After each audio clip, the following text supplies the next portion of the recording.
پہلے میں آپ کو ایک بڑی امپورٹنٹ ایک بات بتاؤں جی وہ یہ کہ یہ ابھی اوباما صاحب آپ کو پتا ہے نا انڈیا گئے تھے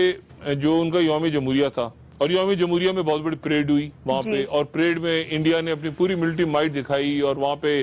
جہاز اور یہ سارے معاملات وہاں پہ ان کے فوجی جا رہے ہیں اور دستے اور یہ سارا اور بڑا زبردست انڈیا کا اور انڈیا نے اپنی پوری ملٹری مائٹ دکھائی اوباما کو اور شو کیا کہ اس ریجن میں اوباما اور انڈیا ایک ساتھ ہیں. اب جناب ایک نئی کہانی ہو رہی ہے اور وہ یہ ہو رہی ہے کہ اس سال یعنی 2015 میں چائنا اپنی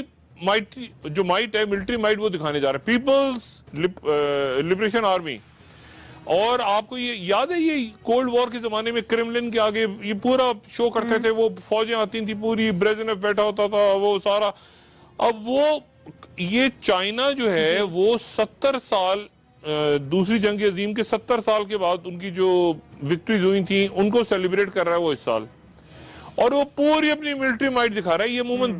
10 سالوں کے بعد وہ اس طرح کی پریڈ کرتے ہیں تو اس سال وہ کرنے جا رہے ہیں 2015 میں.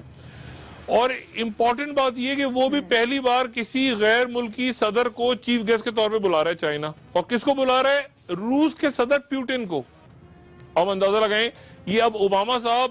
ہیلو ٹیلی فون پہ سن لیں اوباما صاحب آواز آ رہی ہے آپ کو چائنا میں ان کی ملٹری پریڈ کو چیف گیسٹ کے طور پہ پیوٹن صاحب جا رہے ہیں. اور یہ نریندر مودی صاحب آپ بھی ذرا غور سے سن لیجئے چائنا کی ملٹری پریڈ میں اور سب سے بڑی آرمی ہے دنیا کی وہ وہاں پیوٹن صاحب چیف گیسٹ ہوں گے غالباً. لیکن جو اور انٹرسٹنگ بات ہے میں اس کی تصدیق نہیں کر رہا میں نے صرف انڈین جو ذرائع ہیں یا وہاں کے تھنک ٹینک وہاں کے لوگ کہہ رہے ہیں وہ کہہ رہے ہیں انہوں نے فون کیا کسی نے مجھے وہ کہہ رہے ہیں ڈاکٹر صاحب سنا ہے کہ جنرل راحیل شریف کو بھی بلایا چائنیز نے اس پریڈ میں. تو میں نے کہا آپ کے پاس کہاں سے اطلاع ہے ہمیں تو ابھی تک نہیں کہہ رہے ہیں ہمارے پاس یہ اطلاع ہے کہ پیوٹن کے ساتھ ساتھ ہو سکتا ہے چائنا جنرل راحیل شریف کو بھی دعوت دے دے اس پریڈ کے اندر آنے کی اور ایک خصوصی مقام دے تاکہ ریجن میں جو